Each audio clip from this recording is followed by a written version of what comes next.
Welcome, friends.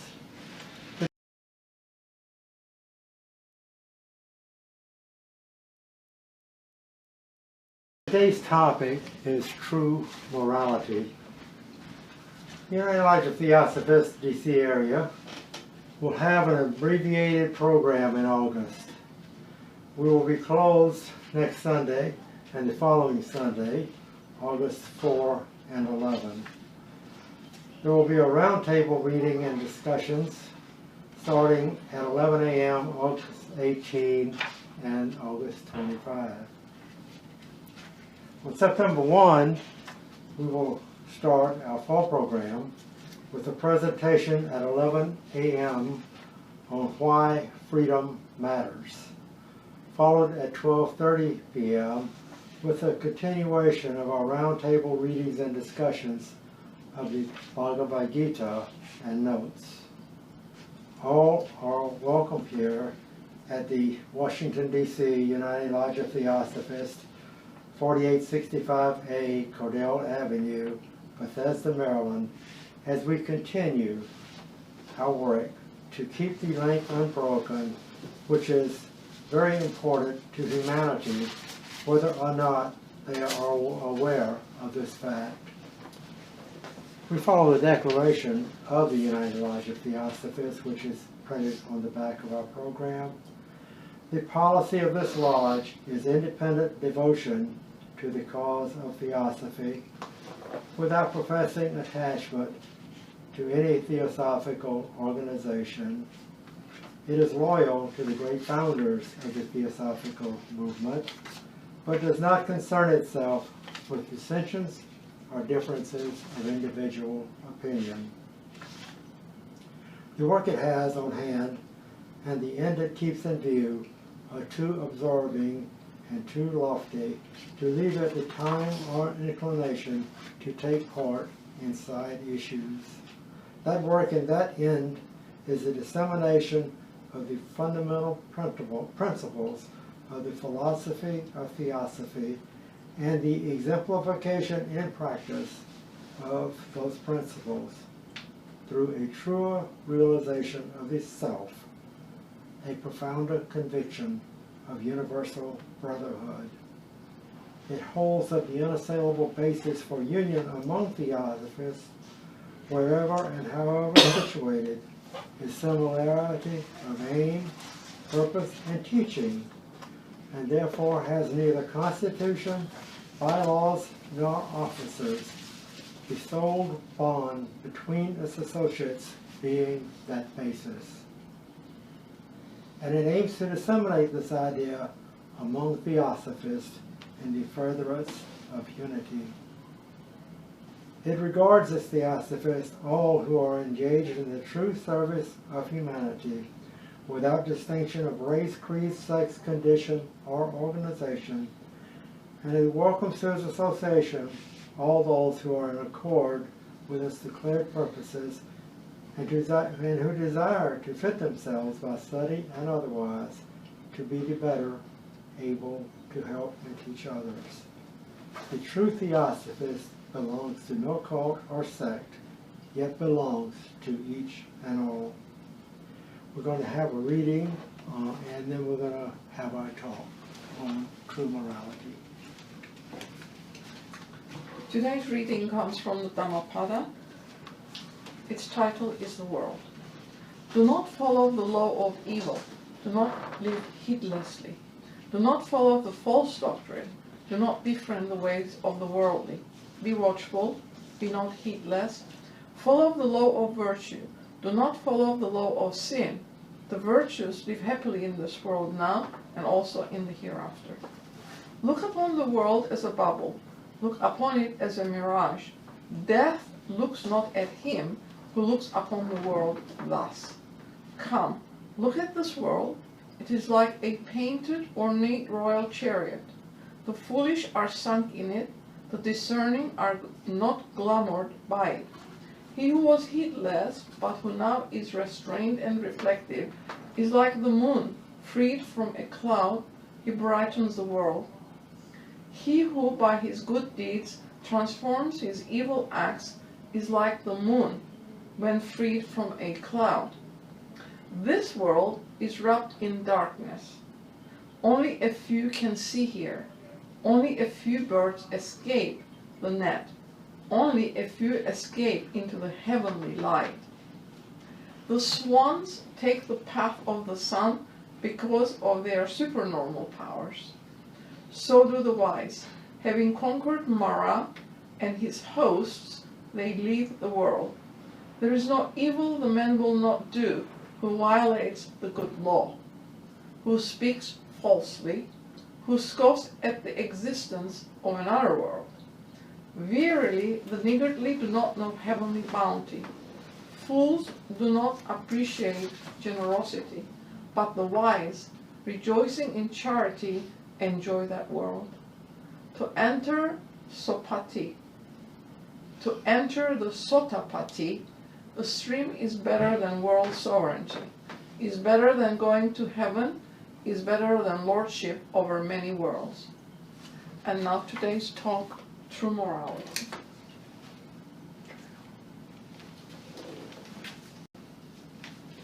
Good morning. Today our topic is true morality.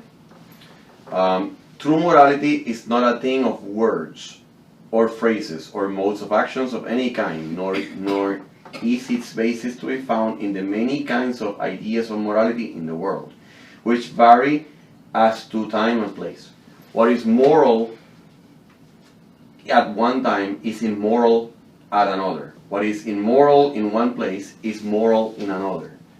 There is no basis whatever in this changing attitude towards actions, changing classifications of good and evil, a changing division of the universe, and intolerance is the sure resultant for those who pride themselves upon their own special brands of morality, are always intolerant of others who do not accept that brand.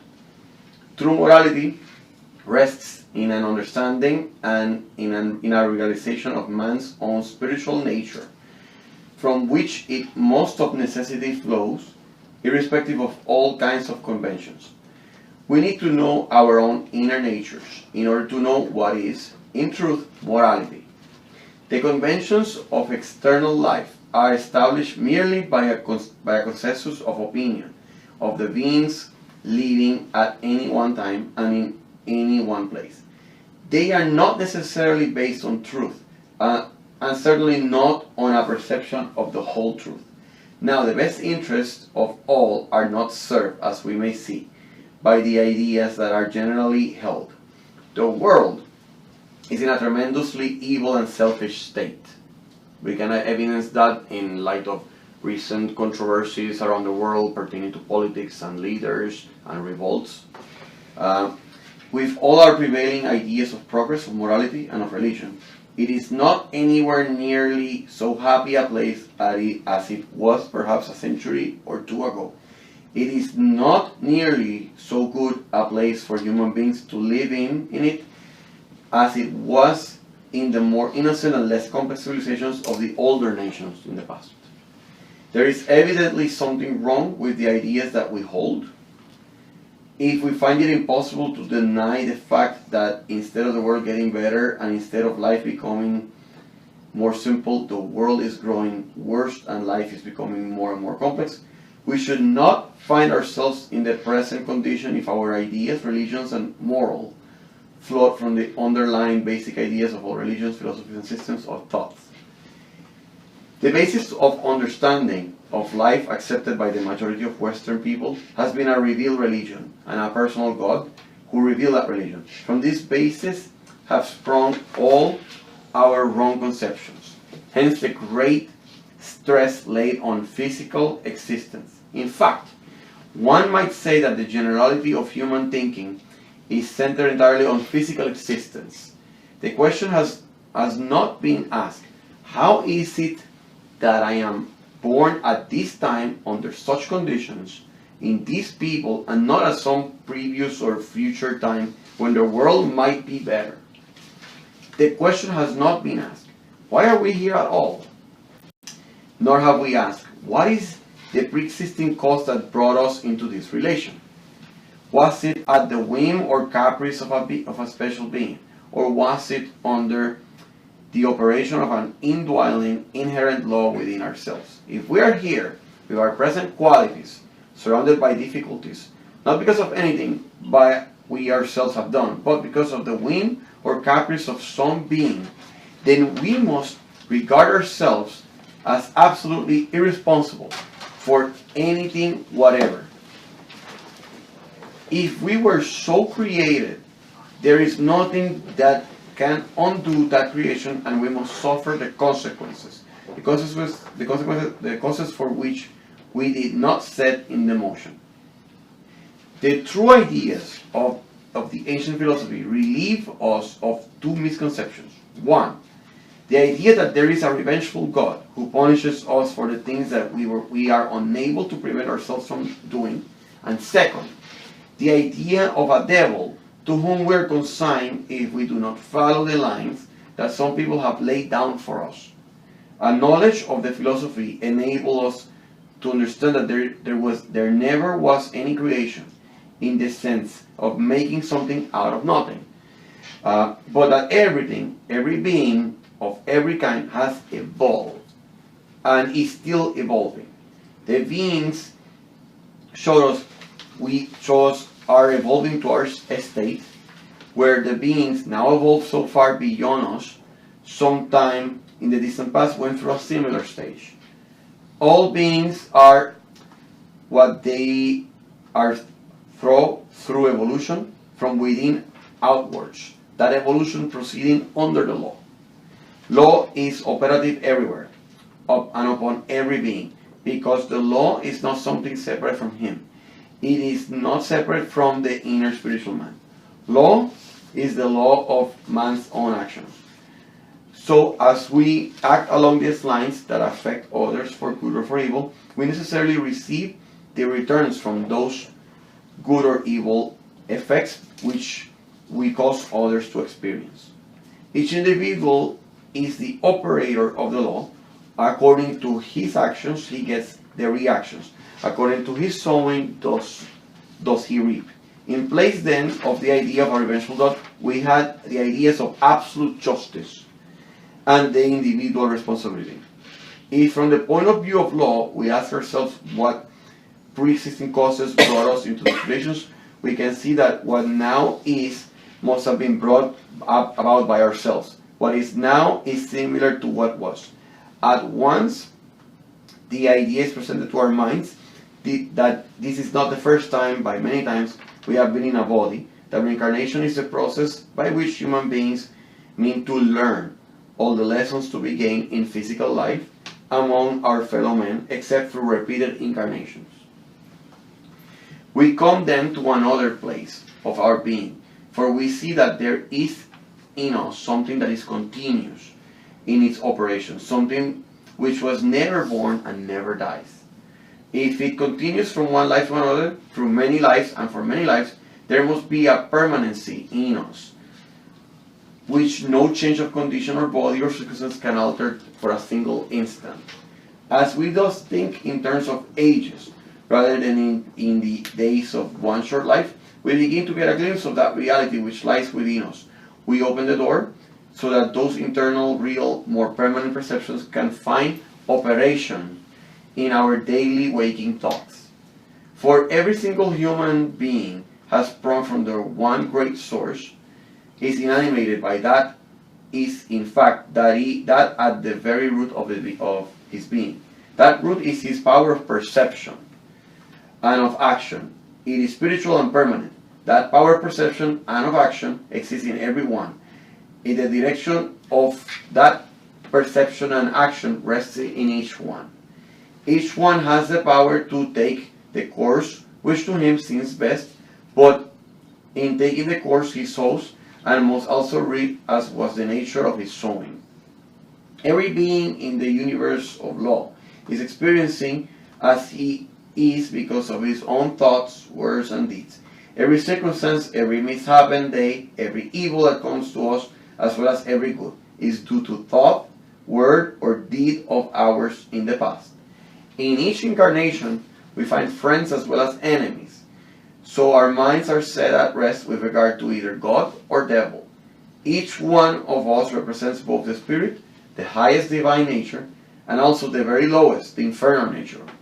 Man is spiritual, and in fact, but thinking himself material and separate, and acting in accordance with his thinking, he brings about the battle between the two natures in him.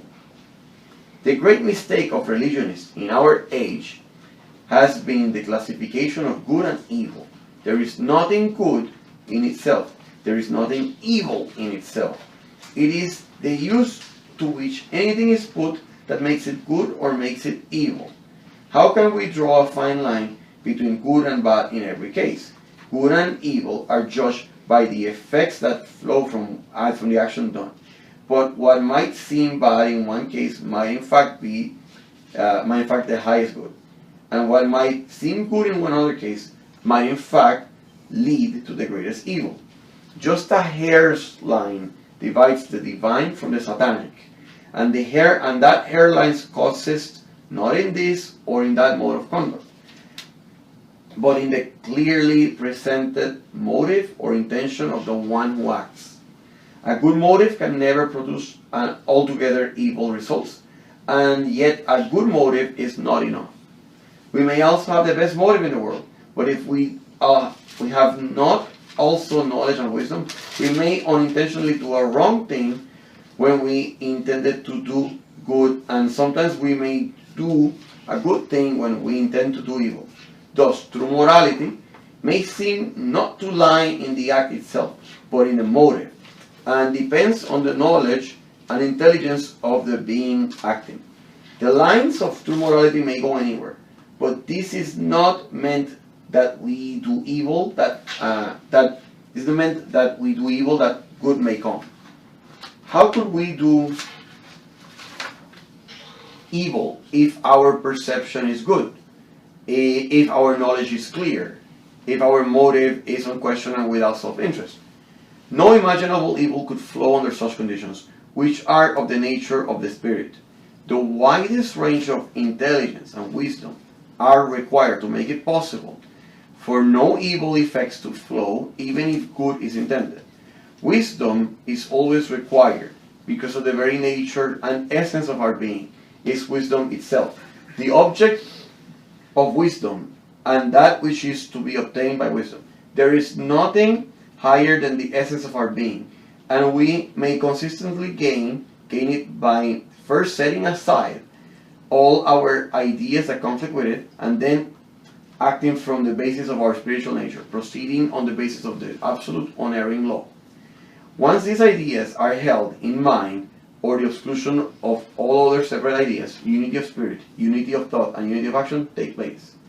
This great philosophy of Theosophy then presents a basis from which the truest kind of morality can be perceived.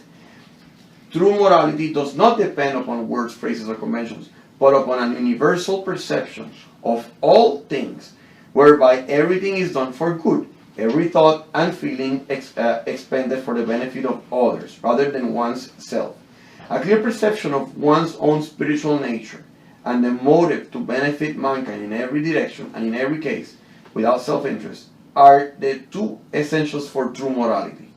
True morality is, in fact, a universal existence, and the beginning of it is the desire to live to benefit mankind, without self-interest or hope, or of any reward whatsoever, then to practice and to help those who still know less than we do. Quite the reverse of prevailing religious ideas of personal salvation, yet this universal existence is our salvation. At once, when these universal ideas are seen and to some extent realized, one loses all fears. Neither change nor death, nor things present or to come can have any effect upon that one. He meets conditions as they come, does what he can, and lets other conditions succeed them. He moves through life far from unhappy being, quite capable of taking all the joy and pleasure that exists in the world, all that upon which his fellow men only subsist or hope to subsist. He moves among his fellow men, understanding everything that they are going through, enjoying with their joy and everything that they are going through, enjoying with their joy and sorrowing when they sorrow, yet himself free from either joy or sorrow. When we arrive at that condition, our sense of morality will be based on the nature of man. We shall then look on each other and every being as the same, kind as ourselves, differing only in degree and understanding. There cannot be in us anything but tolerance and mercy, for we shall know we cannot judge others in their struggles.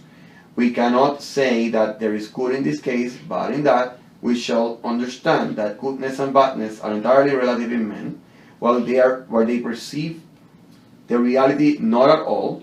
We shall see that the best thing we can do for anyone is to assist him to understand himself, so that he may reach that point of perception and knowledge and power which is in reality his own, and which he has but to realize. Man's false conception of life are what prevent him from knowing, and it is evident that the first step toward true perception lies in throwing aside the prejudices and predilections that has lived in us. And there is always help. Never have we been left alone. Always there are beings greater in evolution than we, who return to this field of physical existence to help us, to wake us up to a perception of our natures.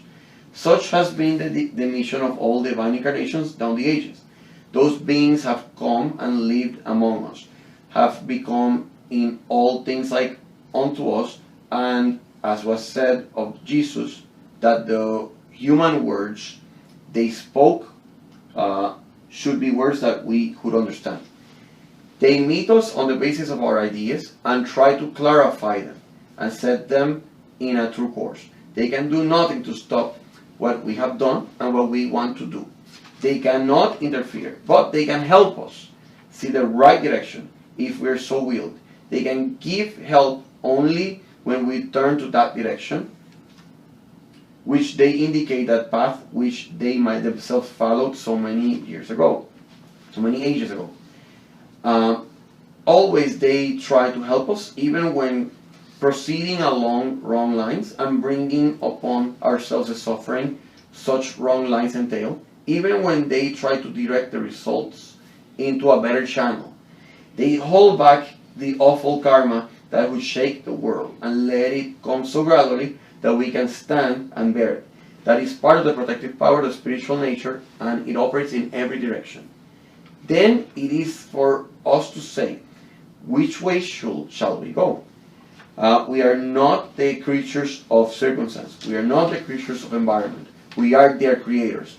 It is for us to see that we think right, that we build right, and that we build upon the strong foundation of the eternal verities, and that we keep our eyes upon that path, which the great masters of wisdom have sought to open before us. So in turn, we shall point out the way among the host who are moving in delusion and ignorance. As we help each one, we help ourselves. And we help ourselves by helping others, we raise the rest. With this topic of true morality, I want to add an example. Because this concept can often be confounded. It can lead to confusion, it can lead to extremism also in some occasions. One example I can give is there are individuals who take the concept of truth to very extreme extents. Like one must absolutely always say the truth and never ever lie, because lying would be immoral and saying the truth is always moral. There are circumstances where this can be blurred. One example I can bring, I remember having read many years ago, was the hypothetical scenario of one having a home in, let's say, Poland during World War II, and one actually being knocked on the door by individuals of minority ethnic origins, perhaps of Jewish origin, asking for shelter given the Holocaust that's happening. One actually helping these people, and then later SS Nazi German officers knocking on the door saying, have you seen a group of Jewish and other ethnic minorities around here? If one were to be extreme with the point of view of saying the truth every time, absolutely, technically saying the truth at this point. Yes, we have seen them. They are here in the basement. We're technically helping evil by saying the truth, because you are delivering these victims to people who will guaranteed execute them in a gas chamber or in some other really horrific nature. So in this context, as strange as it may sound, lying is what leads to the greater good. It's an example I like to give because these things are. It really, as the reading I just shared with everyone mentioned, one needs knowledge and wisdom when applying these principles.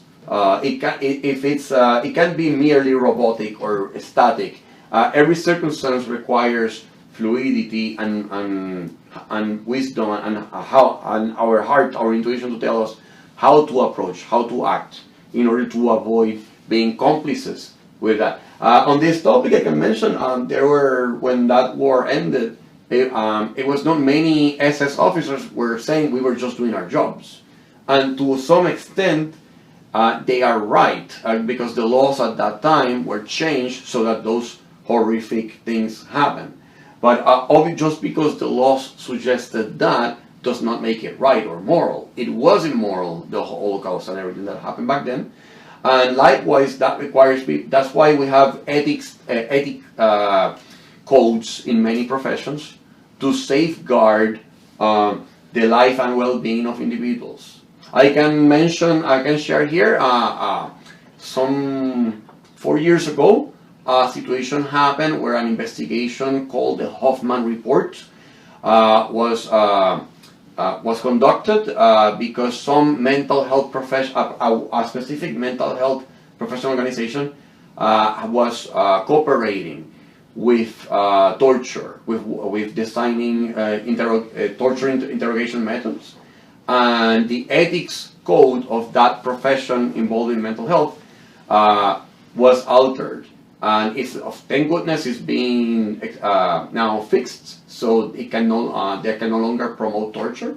But this I wanted to share with everyone because these are examples of how true morality requires wisdom and knowledge, especially in this deep philosophy that Theosophy shares with us, and in these principles, so that we can all guide ourselves for the greater good of mankind.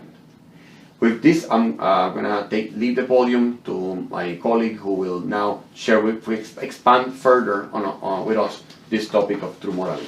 Thank you.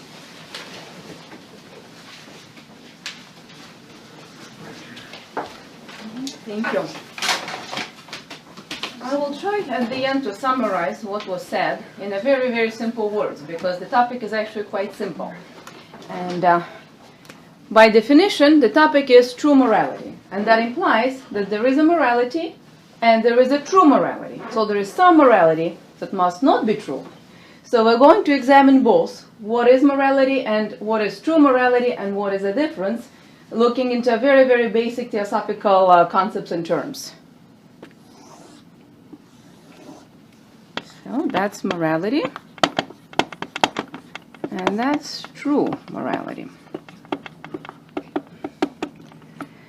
First, you have to look at the purpose, the objective. What is the objective of morality? And when you look at the objective of morality as we know it, as civilizations adopted it for centuries and for millennia, the purpose was very simple, and I think we all in some way agree with it and tend to gravitate towards that. It is to avoid pain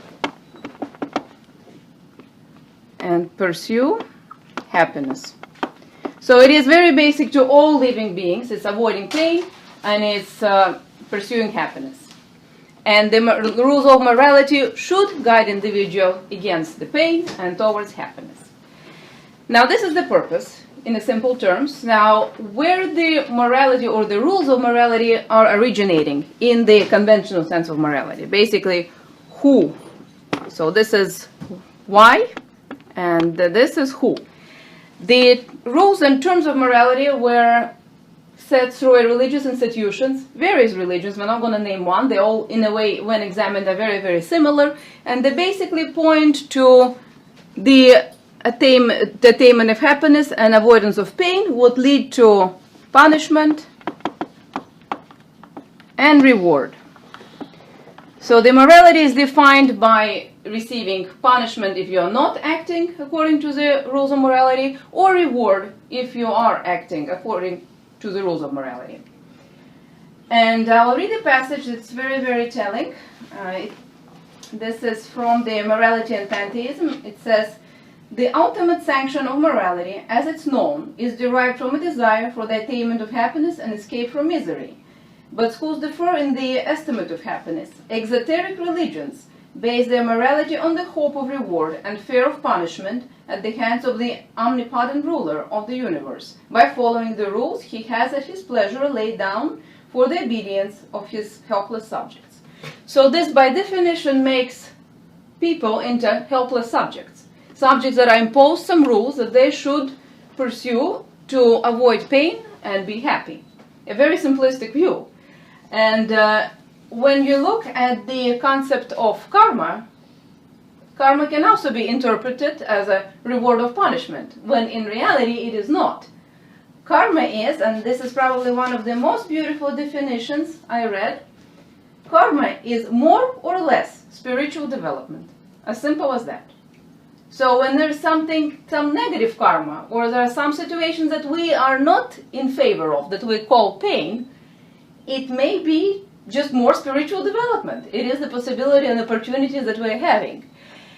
The interesting thing about the punishment and reward, there was lots of confusion in that, because whenever there would be a reward, the religious institutions would always say, but don't be fooled by this reward. There is always the evil, the devil, the dark force, so you should always be alert. Whenever there was punishment, the explanation was, oh, maybe this is for you to experience something better later. Maybe something good is coming out of this bad.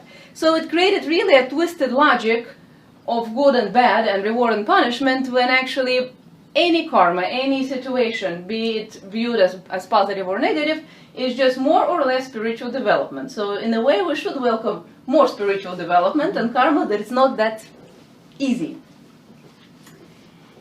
The other interesting concept that we will look from the standpoint of morality is reincarnation. And I very much like what I read in the articles.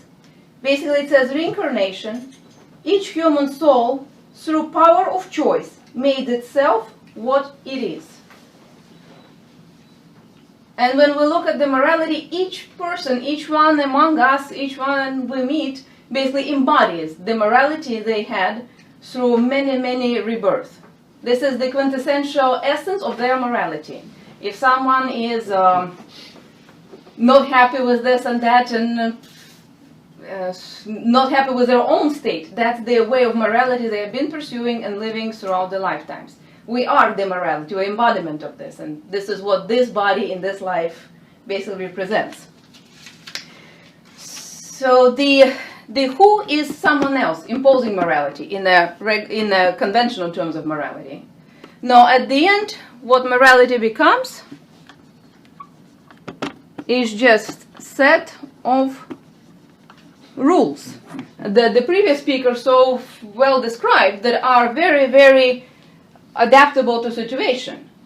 In the time of Nazi Germany, serving the Nazi government was quite moral. That was the rule of the time. Another example was brought to me this morning about the Hammurabi laws, where you could pay for different, if you kill a woman of lower class, you pay less. If it's higher class, you pay more. At that time, this was quite moral. Those were the laws, the basic divine laws.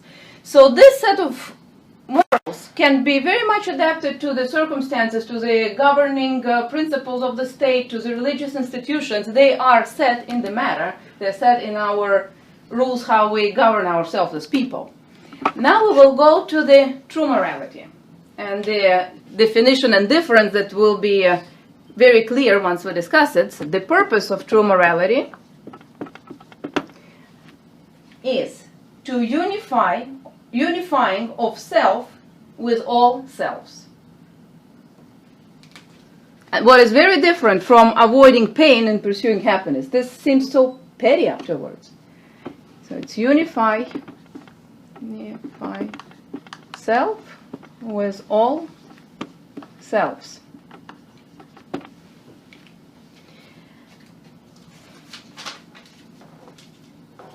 And I'll read a passage in this.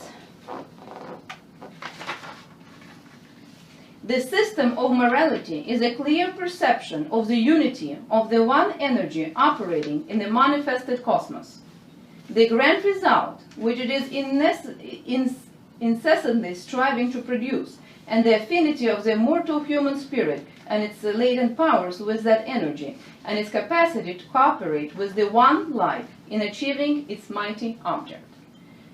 So once you align yourself with one life that holds all selves, you really probably wouldn't even care about the pain, happiness, punishment, reward. It becomes immediately irrelevant because you are in the unity with the universal flow, universal power that has its own objective of which you become a part.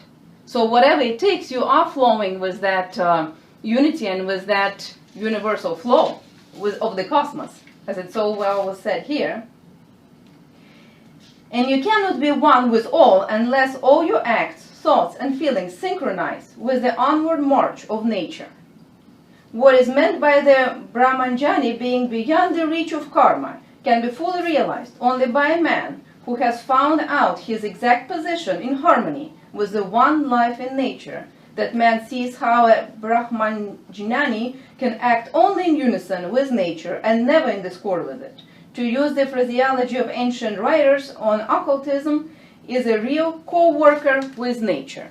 So the purpose is to be the co-worker with nature, to be in that flow, and then you are not really a subject to, I would say, this type of concerns and karma, and the karma stops being the snake that bites you. It is a teacher that leads you to opportunities of endless development. And where those true morals are coming? They're not coming from any divinity. They're not coming from, they're not imposed by any institution, because ultimately institutions are established by us. And we bring our own views and objectives and desires and fears and drives into those institutions. They are coming from the nature itself, from the cosmos. And the nature itself of the cosmos is us. They're not imposed from outside, they're coming from within. And the only true morality can originate and come from within. And when you're aligned with and you are aligned and a co-worker with the nature, you can act against it. You are part of it, so it's almost like acting against yourself, like hurting yourself. So the who is very different. It is self. But it's not the selfish self. It's the self that is in unity with all selves of the universe. And when you look at the ultimate outcome, or basically what the true morality leads to, I probably have not read anything more powerful in a while. I was very, very touched with this passage, and I want to finish this talk with it. So going from the avoidance of pain and pursuit of happiness and someone punishing and rewarding someone out there that we imagine that has that power over us being this little subjects that have to follow by the rules to get just a little crumb of some reward and just not hurt, we're going to this passage. To make of man a god, to cause him to see his own responsibility, not only for his own destiny, but for the destiny of all, is to enable another motive to flower than that for the exclusive betterment of self. So the question at hand is, us being a God, acting in divine power not only to better ourselves and achieve our happiness and avoid our little pain, but create that universal flow of harmony and peace and happiness that is already there, that basically just we are not aligned with, and acting as gods and not as subjects to each other. Thank you. Lenin, if you want to come for questions. I cannot answer your questions. Oh, well, we can stay here a long time. Mr. Conrad, that's a very powerful message. Thank both of you for putting it on. Thank you. We needed that. The universe needs that.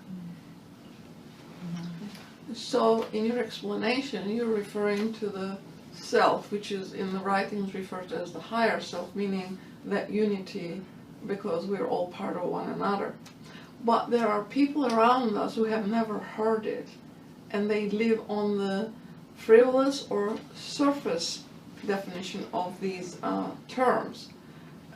How then would we tap them in the right direction for that realization that there is an inner life for each one of us, and that once you contact that through meditation or a desire to serve humanity, because it's the same thing, it comes active, but the lower mind is a hindrance in this path because it's very intellectual and it pulls down without this true morality that you described here.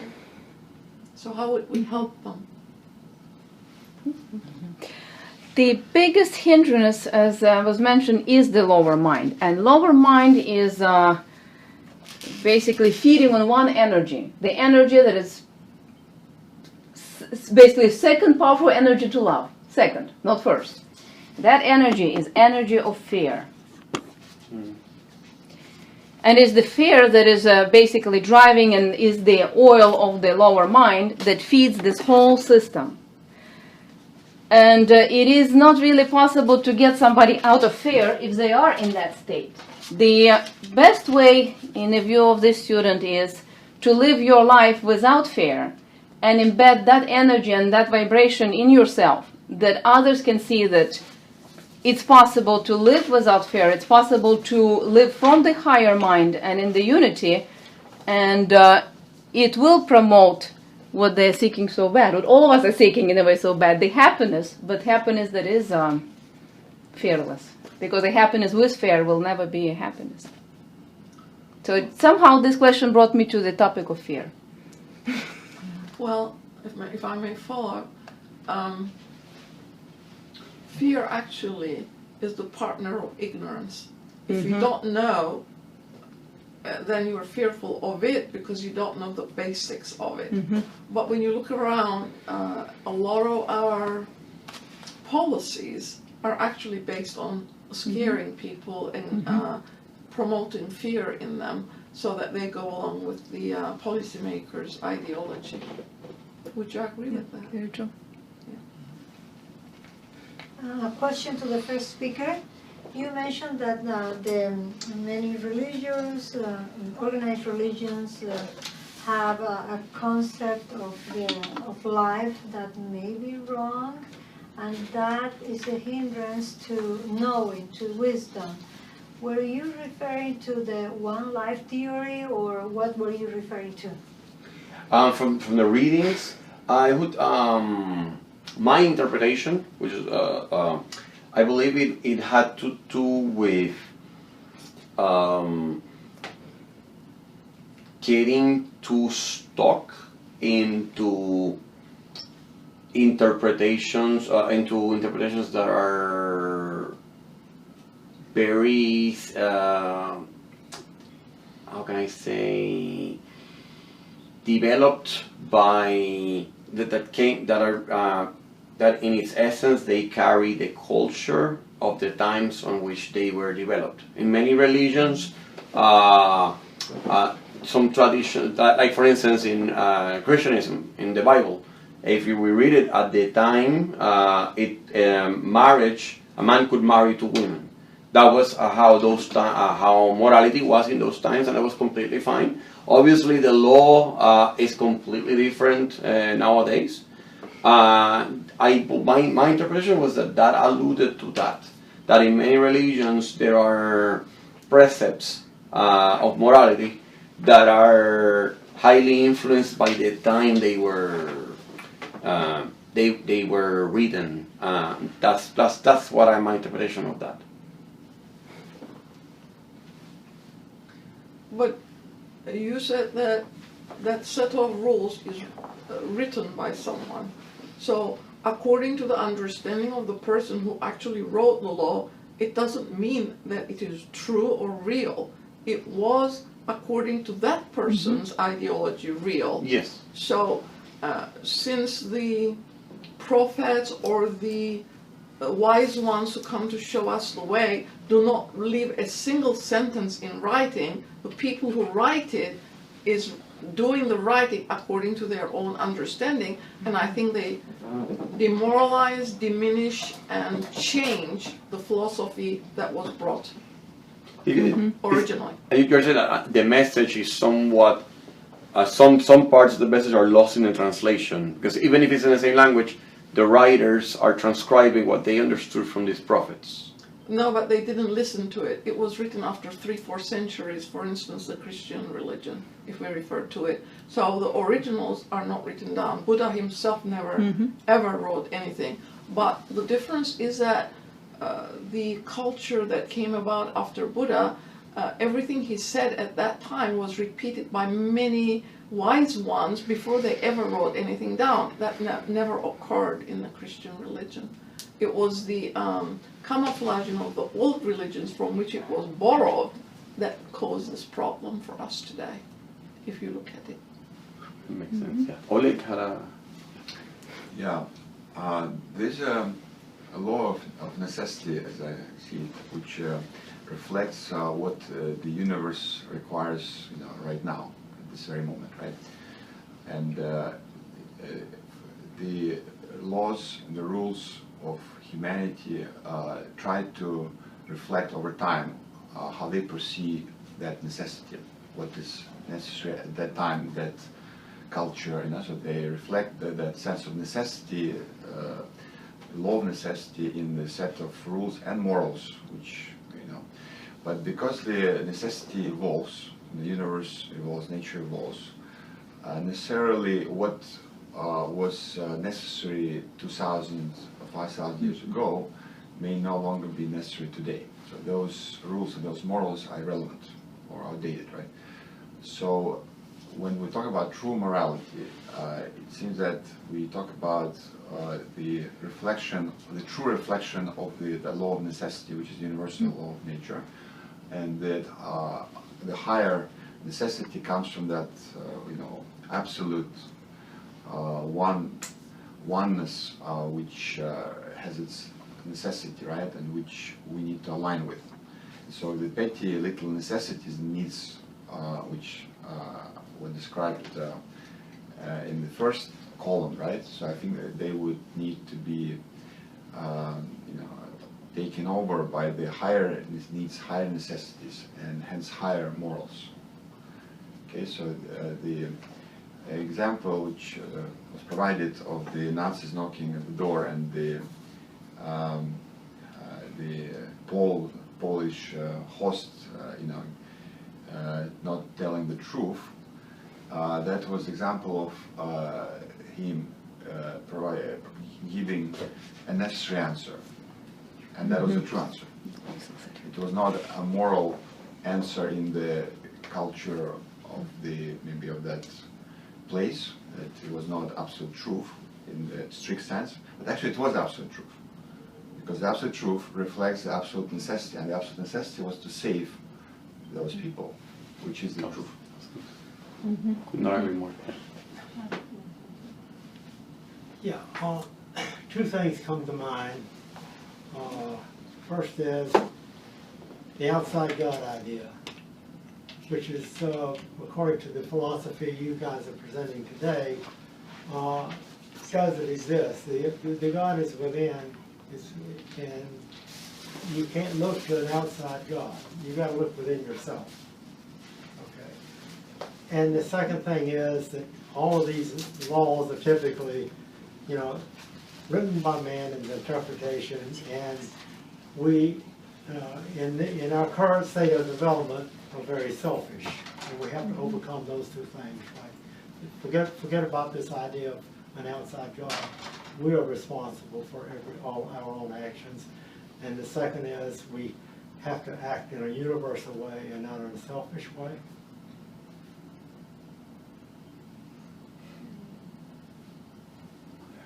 Mhm. That's the only way we're going to get over on Yes. the right side and the Yeah. spiritual side of it. Yes. Yes, because whenever somebody else imposes something on us, it's never coming from within, it's never coming from our heart. So it is for the selfish purpose. Why would I comply with somebody else's imposition? Because or I want to avoid punishment or I want to gain something. But the true sort of initiatives and the morality of rising from within, from the feeling of gratitude, from the feeling of love, from feeling of oneness, that is inherent to all of us. But sometimes we tend to hide it because there's just so much fear. And it could come to, hopefully it's rare, but you have to just not worry about your personal safety if need be. Mm-hmm. Jump in and save a drowning person, or refuse to tell them, the Nazis, about the Jewish folks who are hiding in the basement or something like that. You know. That's another thing that I read in preparation, was that the true morality not necessarily concern itself with the outcome. That you know that this is the right thing to do, and you do it because you know it's the right thing, and you don't worry how hard the consequences may be or how it would maybe lead where you want to be in life. It's just something that has to be done. But you don't want to be foolish about it either. Yeah. You know, get yourself killed for nothing. Yeah, And the right thing is the necessary thing I agree. For whom? for the universe. For the greater good. For the higher That's the key answer. For whom? That is the case also with whistleblowers, I have to mention. In more recent times, we have had individuals who are pretty much holding themselves, nailed themselves to a cross, taken full blame for disclosing things that have been happening that affect a lot of people. That also takes a lot of courage because of it's pretty much almost suicide, at least societal suicide, because these people may never be able to enjoy luxuries in society again, but they're doing it to preserve freedom or other concepts at large. For the higher necessity. For the high necessity, yes. I admire that, yeah. In those examples from different times. I agree. I agree. I think you said it's the motive that counts, and I think I would stick with the motive. The motive, yeah. What is the motive? Why are you doing The it? intention. Is it personal or is it universal? I think you can define it that way. And also, one thing that was said was love. Now, if the universe also functions on that basic concept that love is everywhere, that harmony and love go together, then karma would be what you have done and its opposite reaction coming to you in another sense. Mm-hmm. So it's not some outside law that's bringing it, it's the internal motive that you went with when you actually carried out the deed. So in that way you can look at it as punishment or reward, but in reality it isn't. Mm-hmm. It's the action that you conducted that is bringing the result to you, even if we don't remember it. And I think people have difficulty with that concept. They say, well, okay, I've gone to bed last night and I know I slept. In the morning when I wake up, I know I had gone to bed. But when you talk about reincarnation, most people do not go there, and they say, well, I don't remember anything about my previous incarnation. How is that possible? Mm-hmm. So that becomes a difficulty in explaining the philosophy, because this universal side of it that you explained cannot be achieved in one lifetime, because you said it's based, the first speaker said, it's based on evolution. So we cannot evolve to a divine human being in just one lifetime. You have to go through different phases in your explanation to come to that reality eventually. So all our experiences, you said, are leading us towards a spiritual life. I believe that's what it is. And it's all that's based on wisdom and understanding, so knowing what the right philosophy is very important. For sure. Mm-hmm. Thank you. Thank you. Thank you. Thank you.